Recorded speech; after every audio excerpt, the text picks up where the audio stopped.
Ça, c'est la société d'avant 70. C'est la cohésion sociale. Voilà, vous avez devant vous la cohésion sociale. C'est-à-dire une classe ouvrière qui bénéficie de droits et de protections qui lui permettent d'avoir son indépendance économique et sociale, son autonomie, ne pas dépendre d'aide ou quoi que ce soit. Parce que, à une échelle collective, les risques sont gérés par l'État, collectivement. Donc on a ici des protections sociales, de la sécurité sociale. On cotise avec les salaires. On est dans la société de plein emploi. Ça aide aussi, c'est-à-dire que les salariés cotisent. Ici, on a un droit du travail qui s'est structuré au fil des années, des siècles. Un droit du travail qui s'applique à tous les travailleurs et à toutes les branches, qui oblige à des congés, à un temps de travail respecté, à un salaire décent, etc. Ici, on a plus spécifiquement le salaire décent, parce que ça aussi, c'est un droit qui a été arraché par les ouvriers, qui ont acquis le fait qu'on ne peut pas les payer en dessous d'une certaine limite, qui fait que ça assure cette indépendance économique et sociale dont je parle. Et là, eh ben, on a l'État, comme je disais tout à l'heure, qui assure que cette sécurité-là, elle est gérée collectivement dans des caisses, par la justice, etc. Ça, c'est la société d'avant 70. Et puis, le libéralisme arrive, le néolibéralisme arrive, et il va dézinguer tout ça avec la fin du plein emploi et l'attaque de ces protections. Donc, comme on attaque ces protections, et puis l'État n'est plus là pour assurer ces protections, mais pour s'assurer que le marché fonctionne bien, la société néolibérale, c'est ça. Voilà. Bon. Alors, ça pourrait être ça. Bon, il n'y a plus de travail pour tout le monde. Hein. Donc, on va se mettre à se bastonner. On va se bastonner là pour les boulots qui sont là. Il y a des boulots stables quand même encore, mais là, il y a plein de flexibilité de l'emploi. Donc là, il y a des chômeurs. Des chômeurs. Toujours plus de chômeurs. De plus en plus. Hein. Alors, bon là, je vous dis, là, c'est stable, mais on a vachement la trouille de se retrouver là. Donc, on s'accroche. Et puis, quand on est là, là c'est instable, ça bouge tout le temps, c'est des CDD, c'est du travail temporaire, bon ben, on cherche, on s'accroche. Bon.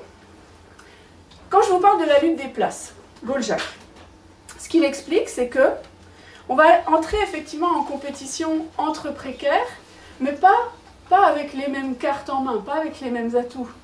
On n'est pas égaux en fait. Moi, l'exemple typique, c'est mon énorme diplôme. J'ai un bac plus 8. Donc, sur le marché de l'emploi, j'ai un as, quoi. Ou j'ai un atout. Et donc, déjà, ça veut dire que moi, je peux tricher à la demande de mon niveau d'études. Je mentirai jamais. Je peux écrire bac plus 5, je peux écrire bac plus 3, je peux écrire bac. C'est bon. Donc, je triche. C'est comme ça aussi, hein, le jeu de la flexibilité. On triche quand on peut. Et donc, je vais candidater sur des postes à bac plus 5, par exemple. J'accepte d'être pas payé à ma qualification et d'être un peu moins payé. Mais la bac plus 5 qui devait avoir ce poste-là, eh ben, elle candidate sur un poste à bac plus 3. Et la candidate à bac plus 3, elle candidate sur un poste à niveau bac. Et ça ne fait que descendre et s'aggraver, puisqu'aujourd'hui, moi ce que j'observe, c'est par exemple des gens de mon milieu, c'est-à-dire classe moyenne, qui intègrent des structures en insertion. Parce qu'en fait, ils sont en recherche d'emploi, et puis voilà, ils sont un peu en galère. Donc là, ils vont piquer la place de gens qui sont vraiment à la marge. Et on fait ça, on pique la place des autres. Et la place à qui on pique, c'est pas n'importe qui, puisque ce système, il repose aussi sur des formes de discrimination. C'est-à-dire que la compétition qui se joue là, elle va exclure de fait les femmes précaires avec des enfants. Elle va exclure de fait les personnes racisées, sachant que pour candidater à un poste, une personne envoie en moyenne 19 CV aujourd'hui. Une personne avec un nom à consonance maghrébine en envoie 277. Oh putain. Donc, ces catégories-là vont être exclues.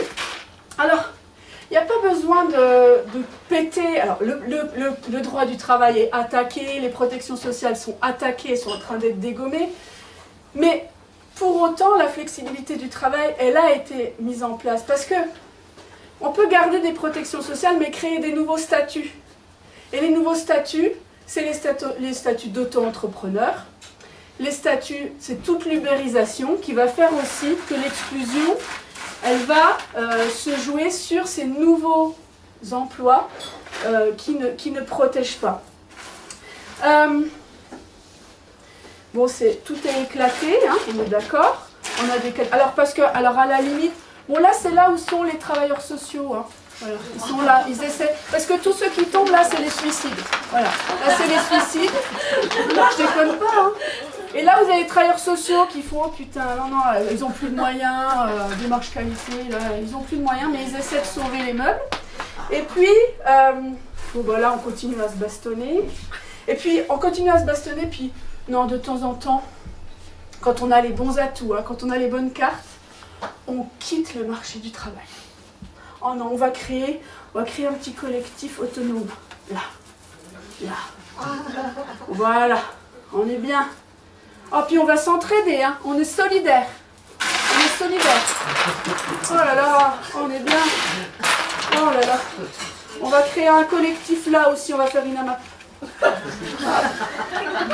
Oh, on est bien. On a sauvé un paysan. Voilà. Puis on va faire des collectifs comme ça. Puis on est bien. Ça, c'est pédagogique, ça?